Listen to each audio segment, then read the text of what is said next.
Ok, boa noite, nossos amigos portugueses, uma vez mais convosco, nestes domingos à tarde, nestas nossas celebrações. Quem não participou na missa ativamente, ou quem viu a missa pela televisão, nós fazemos aqui uma pequena, à nossa maneira e com a nossa linguagem e com a nossa humildade, com o nosso tão pouco saber destas coisas. A palavra de Deus é sempre inesgotável. De maneira que vamos fazer uma pequena reflexão sobre as leituras deste domingo, terceiro domingo da Quaresma. Uma vez mais, eu, Padre Raul Marta, o nosso amigo José Gomes e sua esposa, digníssima senhora Ricardina. Ricardina é muito rica. É sinal de riqueza, não é? Rica. Muito rica, rica por dentro, rica de Sim, coração. porque é tão rica Não é? por fora, então tem muito pouco. Rica de coração. Ok, sem mais e sem menos, vamos à primeira leitura. Ok, a primeira leitura é do livro do Êxodo. Naqueles dias, Moisés apacentava o rebanho de Jetro, seu sogro, sacerdote de Madian. Ao levar o rebanho para além do deserto, chegou ao monte de Deus, o Horebe. Apareceu-lhe então o anjo do Senhor, numa chama ardente, do meio de uma sarça. Moisés olhou para a sarça que estava a arder e viu que a sarça não se consumia. Então disse Moisés, vou aproximar-me para ver tão assombroso espetáculo. Por que motivo não se consome esta sarça? O Senhor viu que ele se aproximava para ver. Então Deus chamou-o do meio da sarça. Moisés, Moisés. Ele respondeu, aqui estou. Continuou o Senhor, não te aproximes daqui. Tira as sandálias dos pés, porque o lugar que pousas é terra sagrada. E acrescentou, eu sou o Deus de teu pai, Deus de Abraão, Deus de Isaque e Deus de Jacó. Então Moisés cobriu o rosto, com receio de olhar para Deus. Disse-lhe o Senhor, eu vi a situação miserável do meu povo no Egito. Escutei o seu clamor, provocado pelos opressores. Conheço, pois, as suas angústias. Desci para o libertar das mãos dos egípcios e o levar deste país para uma terra boa e espaçosa, onde corre leite e mel. Moisés disse a Deus, vou procurar os filhos de Israel e dizer-lhes, o Deus de vossos pais enviou-me a vós. Mas se me perguntarem qual é o seu nome, que hei de responder-lhes? Disse Deus a Moisés, eu sou aquele que sou. E prosseguiu, assim falarás aos filhos de Israel. O que se chama eu sou, enviou-me a vós. Deus disse ainda a Moisés, assim falarás aos filhos de Israel. O Senhor Deus de vossos pais, Deus de Abraão, Deus de Isaque e Deus de Jacó, enviou-me a vós. Este é o meu nome para sempre. Assim me invocareis de geração em geração. Palavra do Senhor. Graças a Deus. Meus irmãos, meus amigos, certamente recordam algumas coisas que falávamos aqui no domingo passado. Vocação de Abraão. Deus tinha dito a Abraão, sai da tua terra e vai para onde eu te mandar. Vai para onde eu te mandar, vai para a terra que eu te mandar e que eu vou dar aos teus filhos. Vocação de Abraão. Hoje podemos ver vocação de Moisés. E como é que Deus diz a Moisés qual vai ser a sua missão, a sua vocação? Vocação é ser chamado a. Portanto, Deus chama Moisés a fazer alguma coisa, a ir fazer alguma coisa. E é bonita aqui uma ideia. Qual é a razão, digamos assim, que Deus aparece a Moisés, isto é, fala com Moisés, através de uma sarça ardente. Sarça ardente significa, com certeza, o amor que arde no coração da pessoa, no coração de Deus. Deus diz a Moisés, interessante, eu vi a situação miserável do meu povo no Egito. Oprimido. E penso que quando Deus está a dizer a Moisés, eu vi, está a desafiar Moisés e tu não vês? É esse Também. ponto que eu queria dizer. Deus usa através das pessoas. Ele Sim. não vai lá soltar as pessoas É sempre através da pessoa. através das pessoas que ele precisa. E da sua consciência, da sua tomada de consciência. Moisés tinha sido criado na casa do faraó, entre eles aqueles todos. esplendores todos, Yeah. entre toda aquela riqueza. Deus, na sarça ardente, na tal luz que cantava no domingo passado, aquela visão, aquela luz, Deus, ok, eu vi esta situação, como que e tu não vês? Então eu preciso de ti. Mas Moisés, com a sua riqueza, com o seu menino bonito do faraó, tinha sido criado ali, em relação aos judeus, era um favorecido tremendamente. Yeah. E tu não vês? Moisés entende perfeitamente bem que Deus está a pedir que ele veja e que ele actue, Yeah. E foi. não é? E que ele actue. Falámos muito, domingo passado, na obediência de Abraão, a obediência à aliança, a mesma questão. Deus propõe a Moisés. Mas há uma coisa, tira as tuas sandálias, tira essa riqueza que mostras, porque a terra que pisas é sagrada.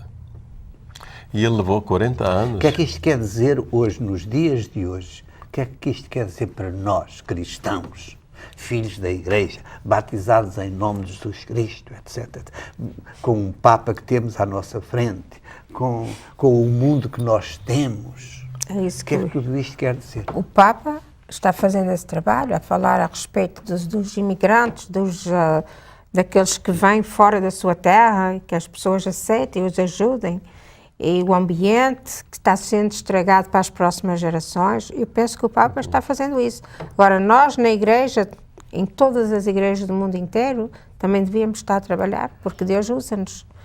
Ele não vem cá salvar ninguém a fazer isso. O Papa, muito bem, como a Ricardina diz, o Papa está vendo também. Está vendo. Está vendo os pontos miseráveis que o nosso mundo tem, apesar da ciência, do saber e das coisas. Está a ver a situação miserável de tantos homens e tantas mulheres. E está chamando à Igreja exatamente como Deus chamou Moisés. Não vês? Não vejo o que está acontecendo. Porque há coisas no nosso mundo que não nos deixam ver. Que não nos deixam ver. Nos cegam, e nós, por vezes, agarramos essas coisas que não nos deixam ver.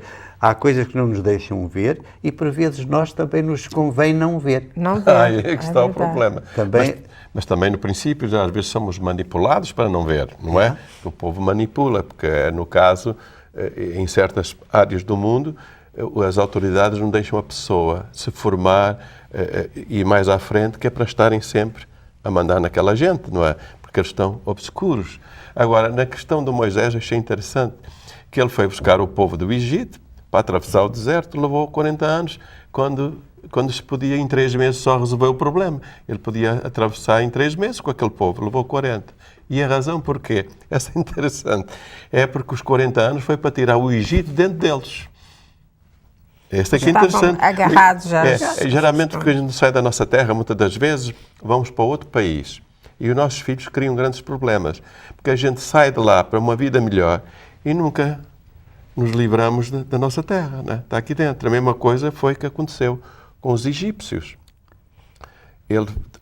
O Moisés foi buscá-los, levou 40 anos para limpá-los. Porque eles vinham para a terra prometida, o Egito que estava dentro deles. Mas o Egito que queres explicar é que eles tinham costumes pagãos. E Deus não queria que eles viessem com esses costumes para a terra prometida. Mas isso já era da outra leitura.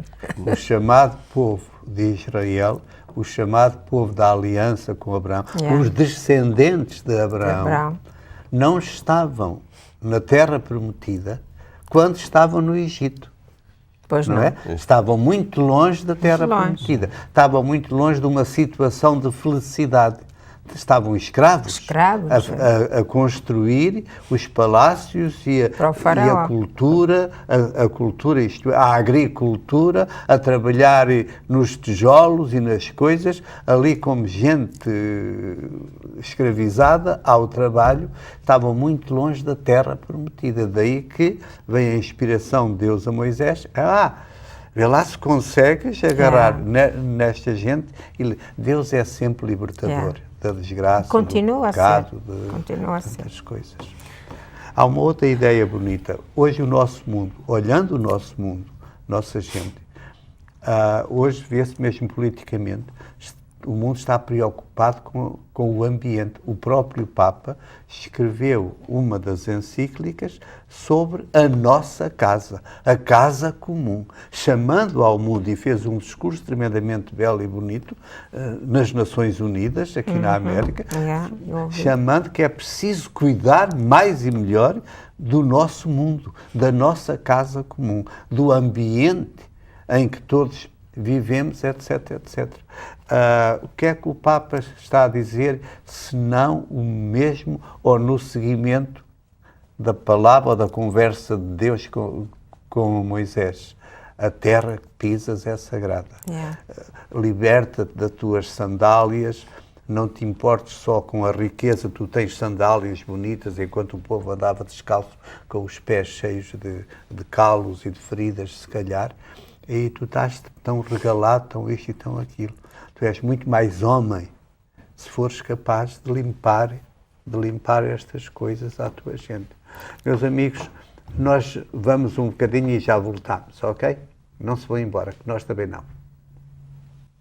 KNXT, the nation's only full-powered broadcast station owned and operated by a Catholic diocese in the U.S. and streaming live on the internet at knxt.tv, need your support to keep the message of the good news alive. Just go to knxt.tv, click on the Make a Financial Gift, go to Donate, and fill out your one-time or monthly offering under PayPal. It's just that easy. Your donation makes it possible for KNXT, Catholic Television, to continue its ministry by celebrating the Mass and proclaiming the Gospel. Thank you from KNXT.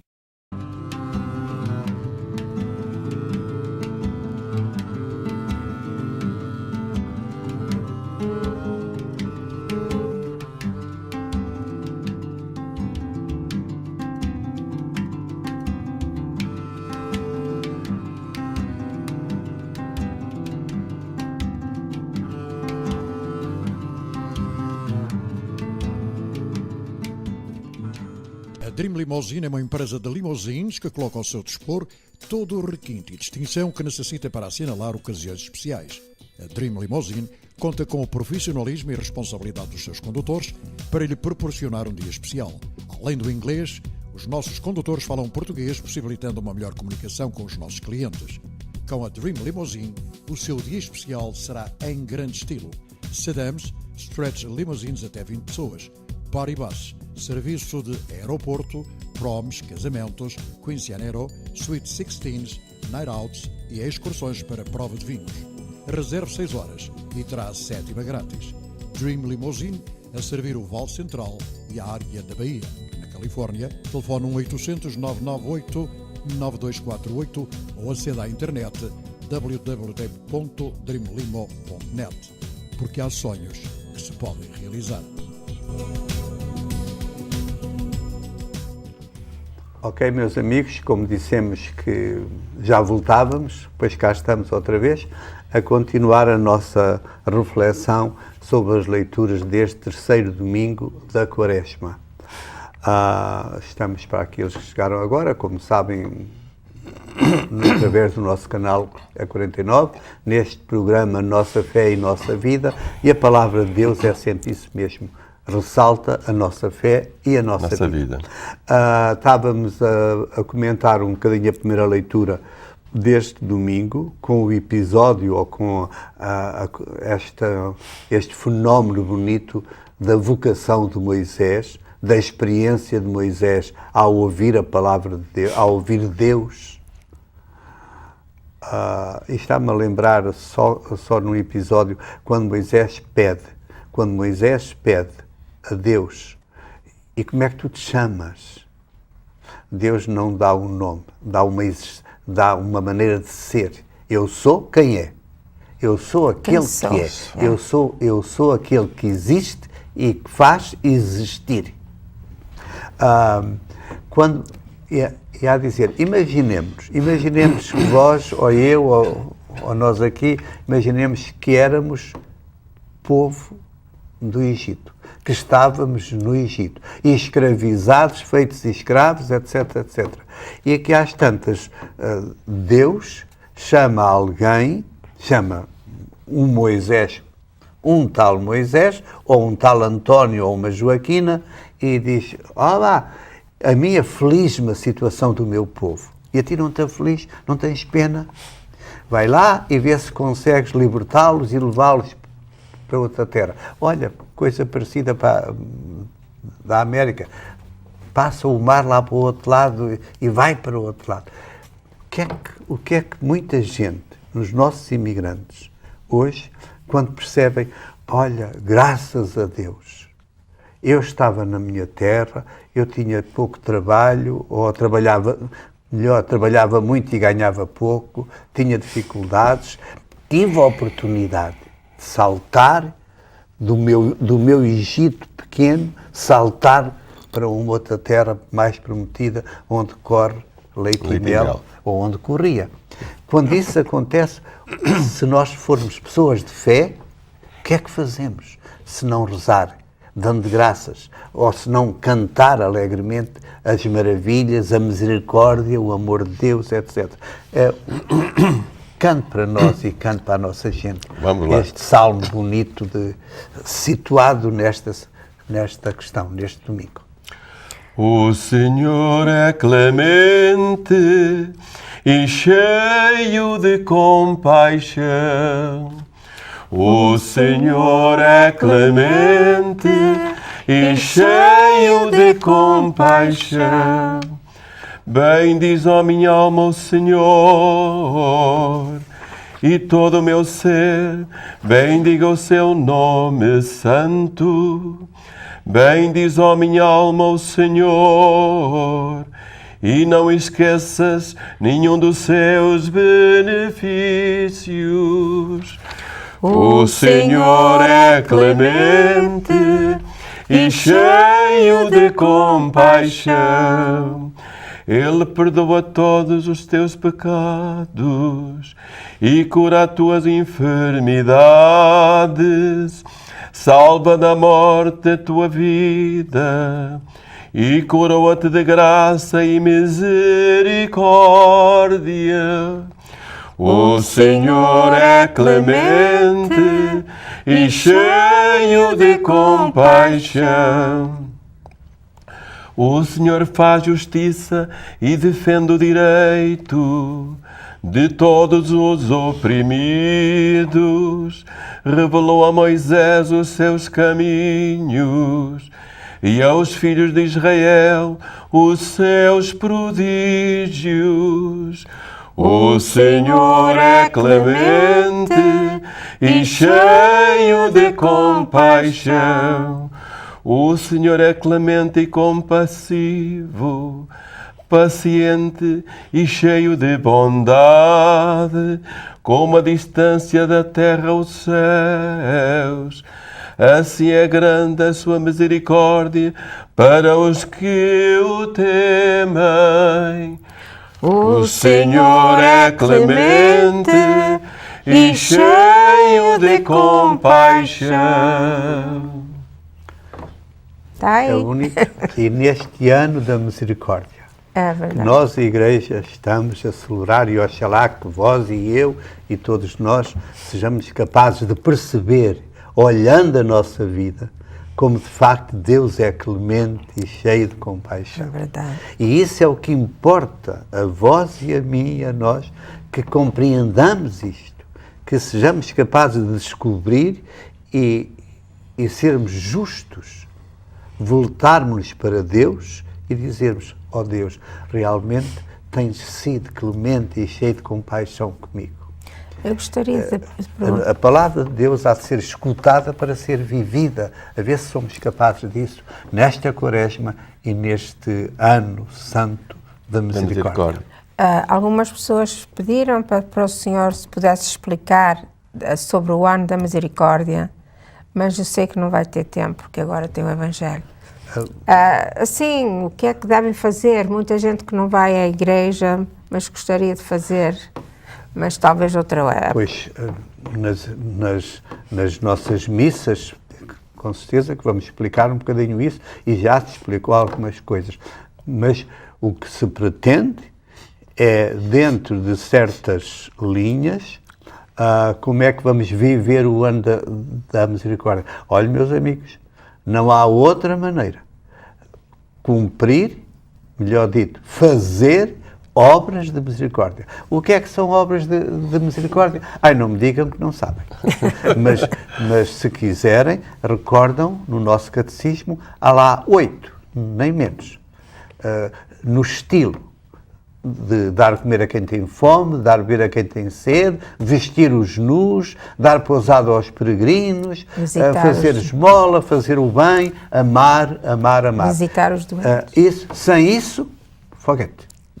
Sem isso não existe. Não existe a misericórdia. Agora, também há normas para se viver a misericórdia, participar, visitar uma das igrejas, ou a catedral da diocese, visitar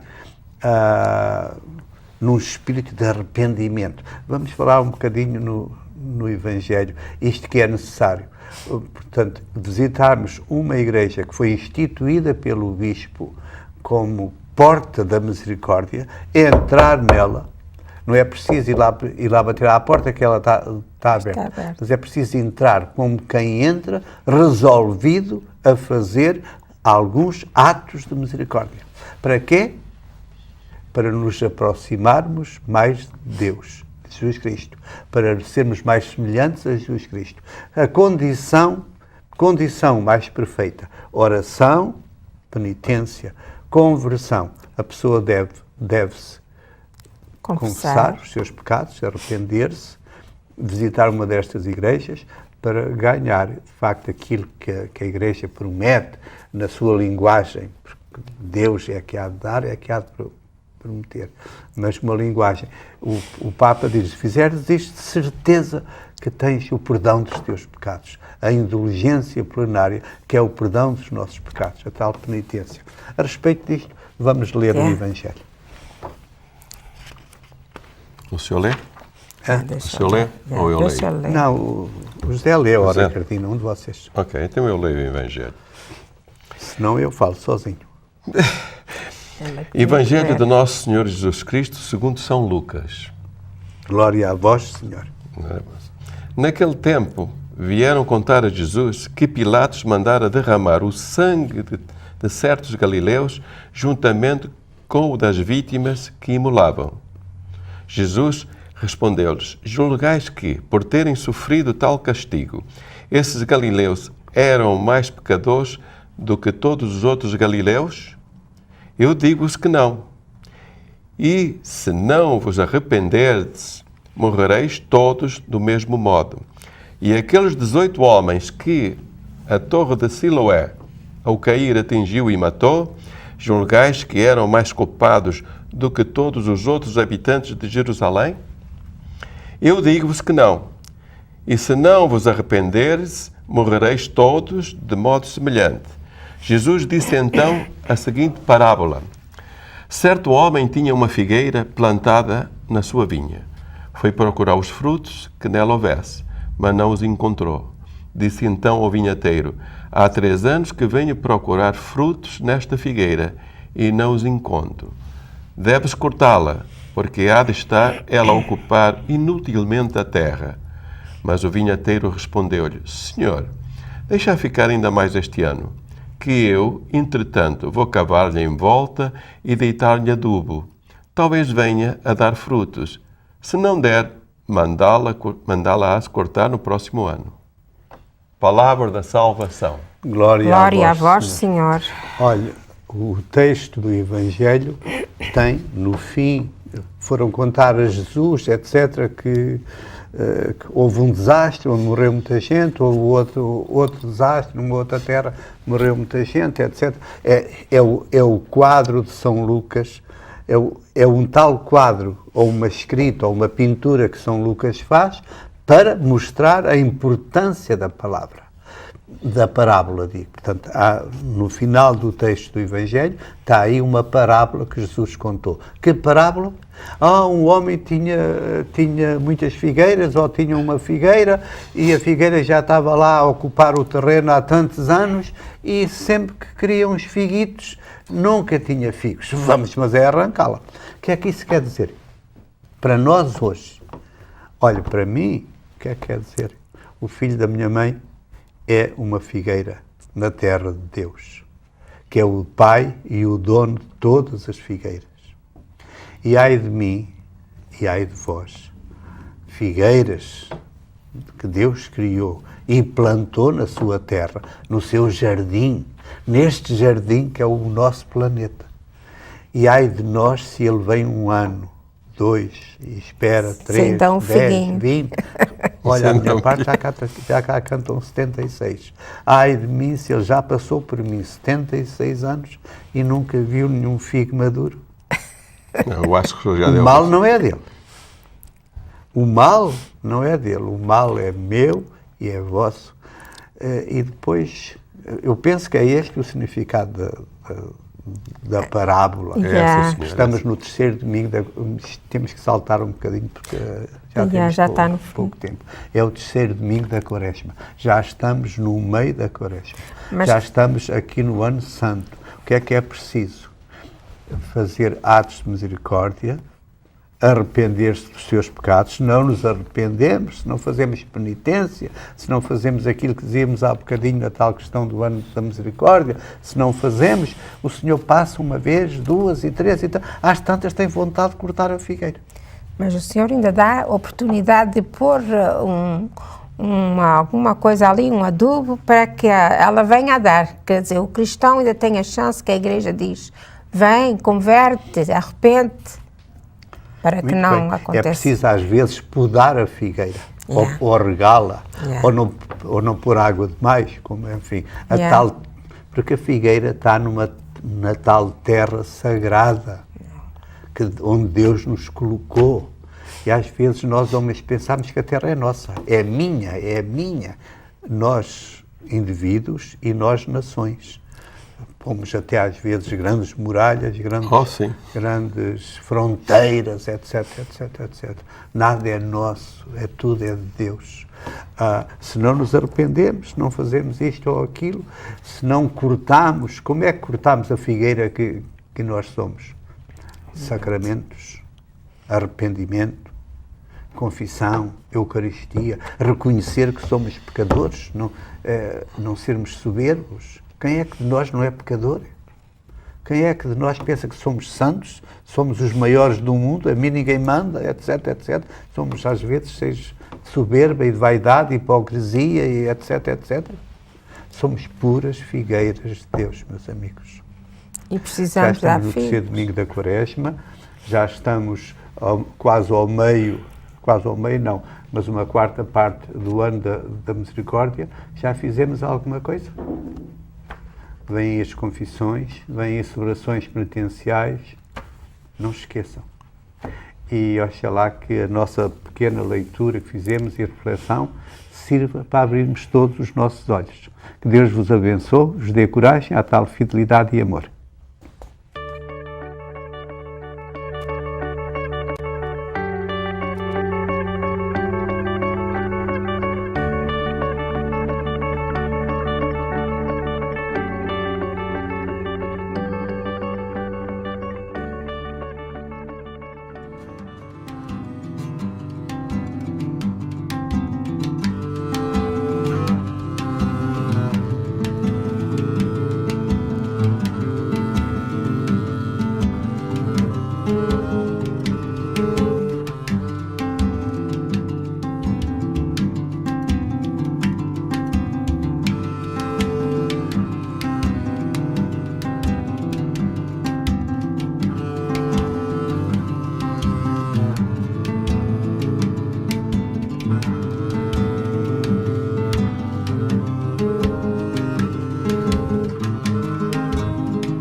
Senhores telespectadores, o que se avista na vossa frente é a Ria de Aveiro, porque eu realmente vim hoje a Aveiro para falar de pratos limpos.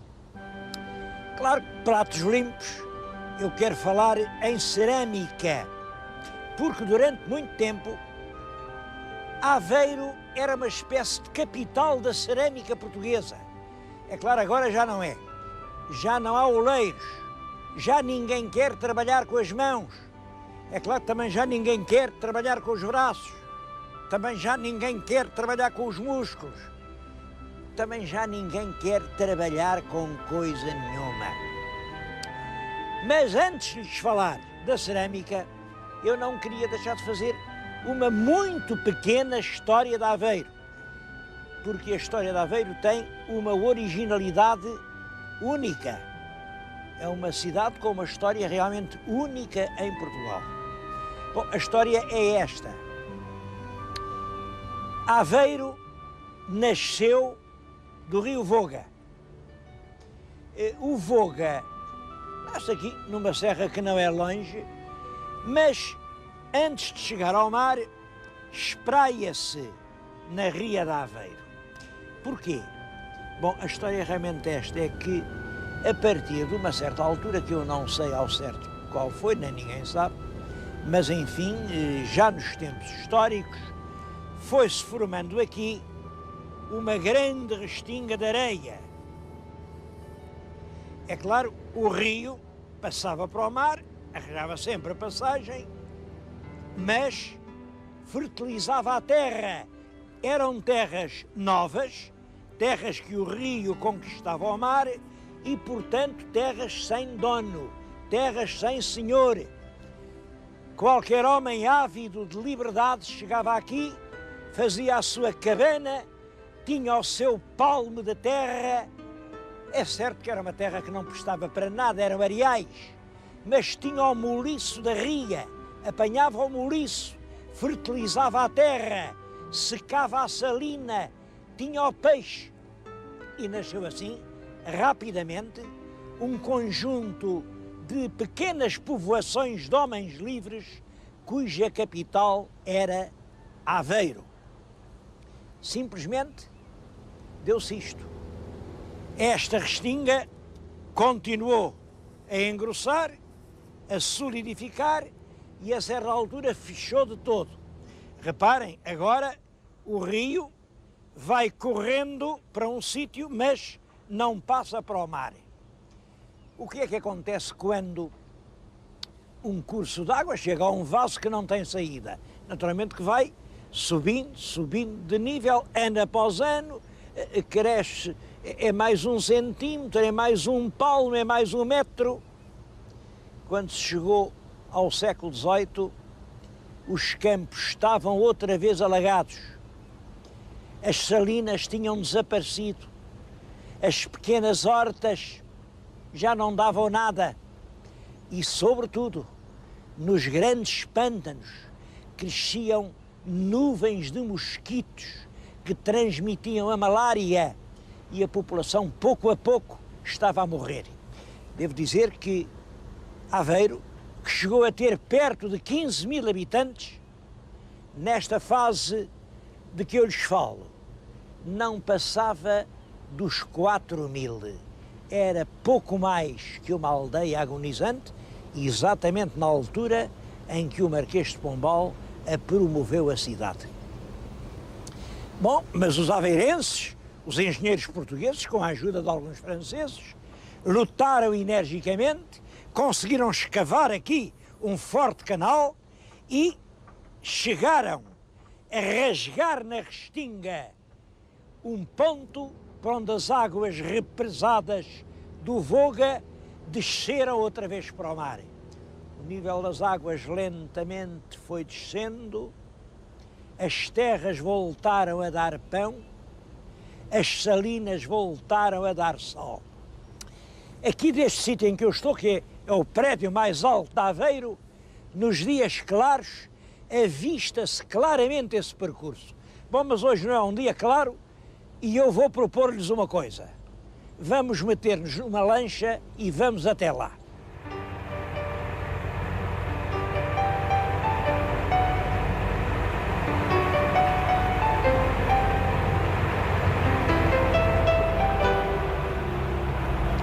canal ficou aberto em 1808.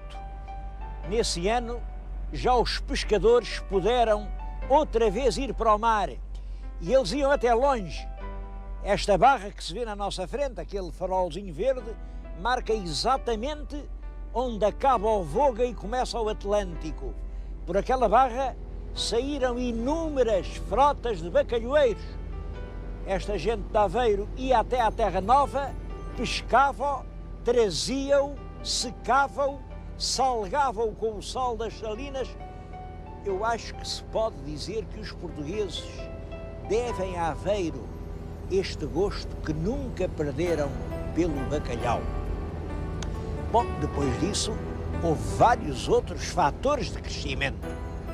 Há a linha férrea de Lisboa ao Porto, há a estrada, há agora o IP5, que liga Aveiro ao interior, há a universidade, que trouxe para aqui muita gente nova.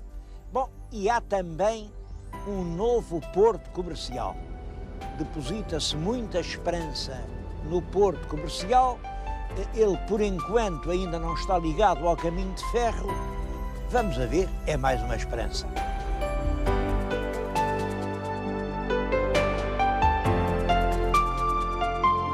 Bom, mas o meu projeto era falar em cerâmica.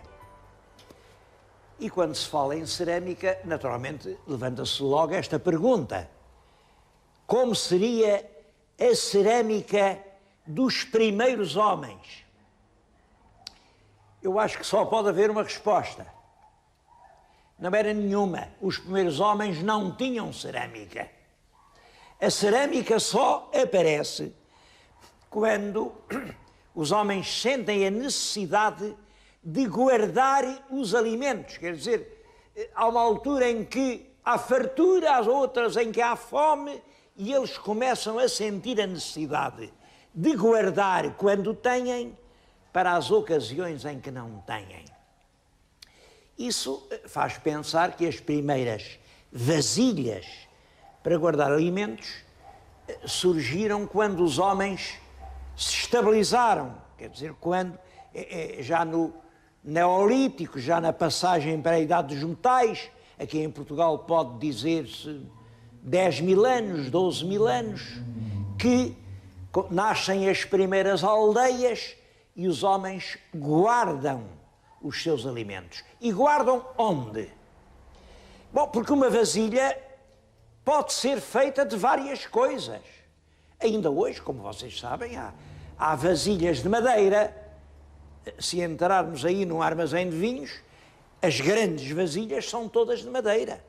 E olhem, o Estrabão, que é quem nos conta os costumes dos lusitanos, dizem que os lusitanos tinham vasilhas de madeira. Isto é curioso, porque é evidente que a madeira não pode ir ao fogo. Bom, mas a gente sabe que muito antes dos lusitanos, naquele período dos grandes monumentos megalíticos, das antas, dos menhires, eles usavam o barro. O barro é o mais normal dos materiais e é o barro que dá origem à cerâmica. É a louça de barro que se chama cerâmica. As primeiras peças, naturalmente, o barro está na terra, apanha-se um pedaço de terra, é barro como este, e naturalmente a primeira vasilha nasceu como vai nascer esta que eu vou fazer. Isto, faz-se um buraco no interior, espalmam-se os lados e naturalmente, rapidamente se obtém um recipiente onde se pode guardar o quê? Quais seriam os primeiros elementos que o homem sentiu necessidade de guardar? Nós não sabemos isso. Em todo caso, pensa-se que guardaram o leite, porque o leite, se não se guarda, perde-se, e guardaram-no em vasilhas mais ou menos com este formato. Bom, mas era também o azeite, porque o azeite, eles ligavam ao azeite a ideia da iluminação. A luz desterra a treva, associava-se a treva à morte e a luz à vida. Aliás, como ainda hoje, é curioso que uma das mais antigas vasilhas encontradas na Grécia é toda decorada com a rama da oliveira. Aqui em Portugal temos peças de cerâmica muito bonitas, isto é extremamente tosco, mas temos algumas muito bonitas, são as cerâmicas campaniformes, que têm um feitio de sino invertido, revelam muito trabalho artístico e que já estão decoradas, com uma decoração de várias cores, eram incisões que faziam no barro ainda fresco, depois punham. Em todo caso, essas vasilhas campaniformes eram feitas como eu fiz esta, assim, à mão, premindo com os dedos a argila mole, porque elas não são plenamente circulares. A cerâmica moderna só nasceu quando chegou aqui à nossa terra a roda do oleiro. A roda do oleiro ainda hoje se usa, são 2 discos. No disco inferior, que tem maior diâmetro, com o pé imprime-se movimento e o disco superior roda rapidamente. Naturalmente, para trabalhar com a roda do oleiro é preciso ser oleiro, e eu não sou. Mas pedi a um amigo, pedi ao Adelino Laranjeira, que é um dos últimos abencerragens da arte da olaria em Aveiro, que viesse aqui, que nos mostrasse como trabalha a roda e que cozinhasse para nós uma peça muito simples. A Dream Limousine é uma empresa de limousines que coloca ao seu dispor todo o requinte e distinção que necessita para assinalar ocasiões especiais. A Dream Limousine conta com o profissionalismo e responsabilidade dos seus condutores para lhe proporcionar um dia especial. Além do inglês, os nossos condutores falam português, possibilitando uma melhor comunicação com os nossos clientes. Com a Dream Limousine, o seu dia especial será em grande estilo. Sedans, stretch limousines até 20 pessoas, party bus, serviço de aeroporto, proms, casamentos, quinceañero, sweet 16s, night outs e excursões para prova de vinhos. Reserve 6 horas e terá a 7ª grátis. Dream Limousine a servir o Vale Central e a área da Bahia.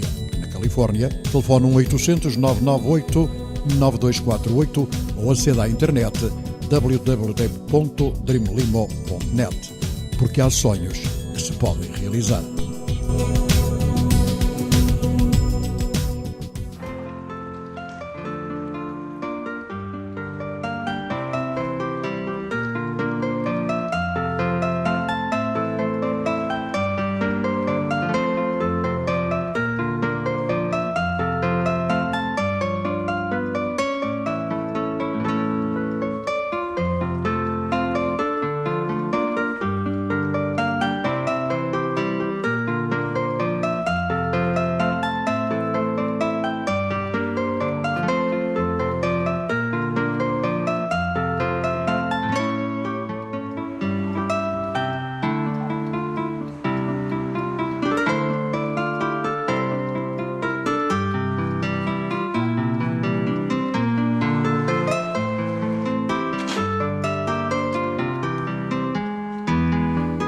Dos monumentos da história da olaria em Aveiro é a fábrica Pereira Campos.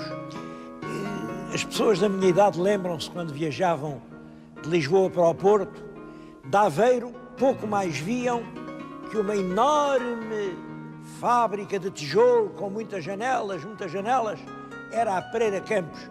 Eles faziam telha e tijolo e ornatos de telhado para todo o país. Era uma das grandes produtoras do país. Essa fábrica tinha sido, esta onde estamos, que eu estou a falar aqui dentro dela, tinha sido construída em 1896, mesmo à beira do comboio. Aliás, foi para aproveitar precisamente a passagem do comboio. Isso mostra até que ponto o comboio veio estimular as atividades locais. Bom, durou cerca de 100 anos, ela funcionou até não há muito tempo, hoje está transformada num centro de formação profissional e está justamente a funcionar aqui um curso de pintura cerâmica integrado no Centro de Formação Profissional de Aveiro. Isto é importante pelo seguinte, é que de facto os grandes ceramistas aqui de Aveiro tinham uma ligação com um curso de formação cerâmica que se dava das escolas técnicas, mas que acabou há muitos anos.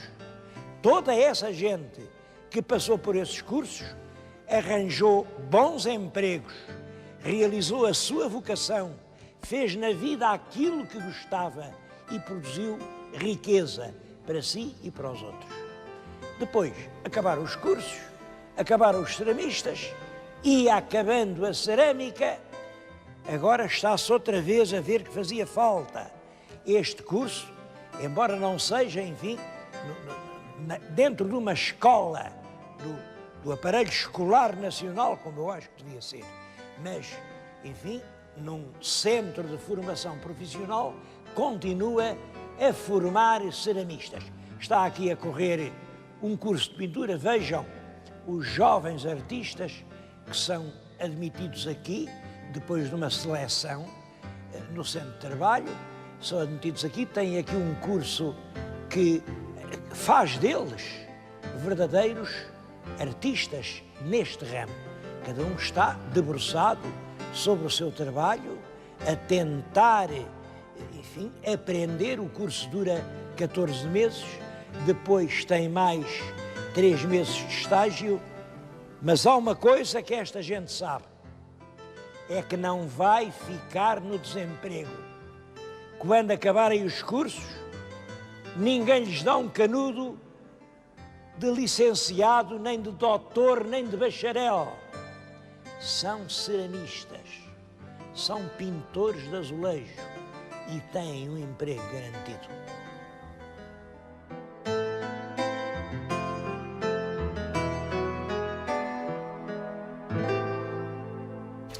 Esta é, aliás, uma altura excelente para vermos o que se faz em artesanato no nosso país.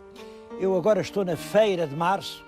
A Feira de Março é uma feira que o rei Dom Duarte, imaginem o rei Dom Duarte, do Leal Conselheiro, instituiu aqui em Aveiro em 1434. Portanto, uma feira já com mais de 500 anos e que nunca se interrompeu. Vem aqui gente de toda a parte e, evidentemente, o nosso artesanato ainda tem belas coisas. Estou junto de um stand de loiça de Barcelos. Eu acho que ninguém negará que isto é ainda uma bela peça. É inteiramente em barro vermelho, pintada depois com barro branco. Bom, mas não é este nível artístico o que marca a maioria do artesanato exposto. É um artesanato feito, claro, em plena liberdade, como todo o artesanato tem que ser feito. Simplesmente é um artesanato que revela e reflete uma falta de cultura e uma falta de qualidade cada vez mais evidentes. E o artesanato, como sabem, é uma espécie de espelho do povo que o faz. Se queres conhecer um povo, olha não para o que ele diz, mas para o que ele faz. Uma volta aqui por esta Rua dos Artesãos, eu não sei o que é que vocês ficam a pensar.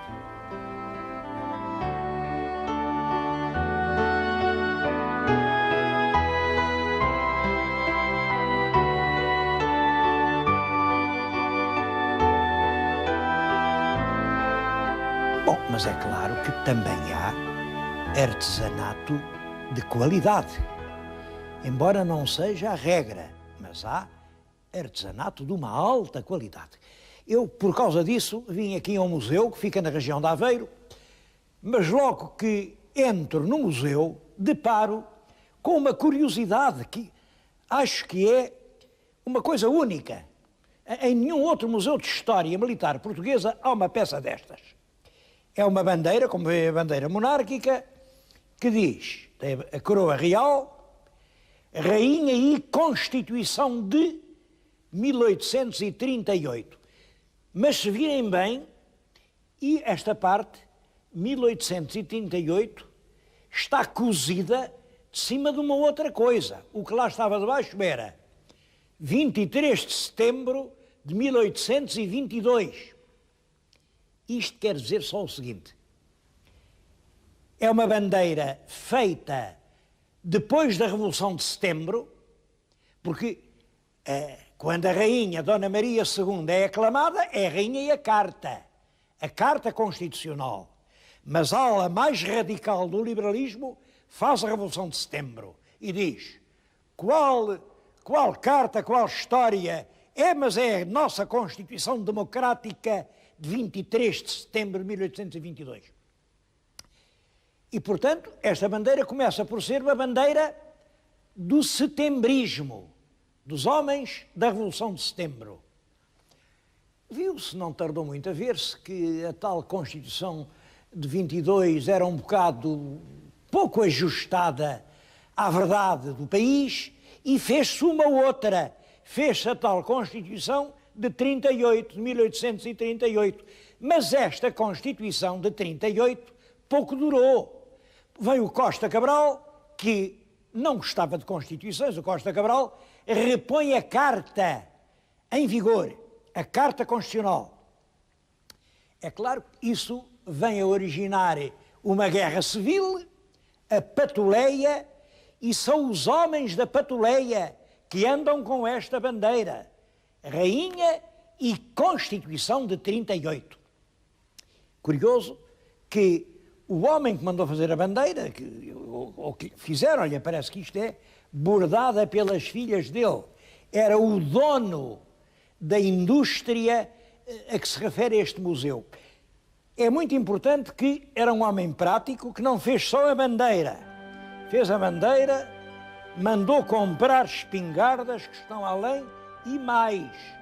Aqui na fábrica de cerâmica fez os moldes para os cantis dos soldados. Foi neste molde que se moldaram os cantis com que os soldados da patuleia matavam a sede. Tudo isto é curioso porque mostra que um industrial do princípio do século, o famoso Pinto Basto, que fundou a Vista Alegre, era patuleia. Apesar disso, reparem na casaca que ele vestia. Vejam como era bonito o colete que ele usava. Bom, mas o que tornou esse homem famoso foi a fundação de uma grande empresa industrial. Eu tenho aqui na mão o alvará do rei Dom João VI, que lhe concede o direito de fundar essa empresa. É de 1824. Era uma grande empresa para fabricar louças, porcelanas, vidrarias, processos químicos. A verdade é que a empresa, a fábrica, pegou de raiz, porque nessa altura os portugueses já estavam, os portugueses das classes elevadas, é evidente, estavam habituados à louça da China. Era uma louça que era feita na China, vinha através da Companhia das Índias, ainda hoje se chama Companhia das Índias, e que ele teve esta ideia: vamos fazer disto em Portugal. Bom, ele era um grande armador, tinha navios próprios. Aquilo são 3 navios portugueses da frota dele, navios que iam à China buscar a louça, iam ao Brasil buscar o tabaco. Ele era contratador dos tabacos. E assim nasce a ideia de fazer em Portugal uma louça tão fina como a louça da China. Como veem, ainda muitas peças recordam realmente a louça chinesa. É um exemplo de um artesanato civilizado, revelador de cultura, em que a inovação, a novidade, se ligou à tradição. O que está aqui junto de mim, estão a ver aqueles pratos, têm dourado R, aquilo não quer dizer Rolls Royce, quer dizer Ronald Reagan. É um serviço pessoal do presidente dos Estados Unidos. Aqui é a loiça exclusiva da Casa Branca. Bom, mas há aqui peças que foram oferecidas aos papas, aos chefes de Estado que visitaram Portugal. É, em suma, o tipo do artesanato que nos pode prestigiar.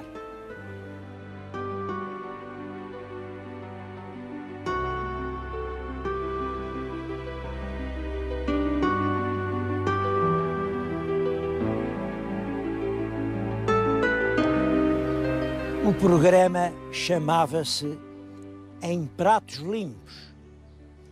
A propósito de Aveiro, comparei duas cerâmicas. Uma é pobre, vale pouco, é desprezada. A outra tem valor, tem prestígio, é uma riqueza. Ambas são feitas com argila arrancada da mesma terra. A diferença entre uma e outra é que uma incorpora talento, cultura, e a outra não. E era isso que eu queria dizer quando falava em pratos limpos. Gostava de pôr esta questão em pratos limpos. No nosso tempo, o valor é a cultura.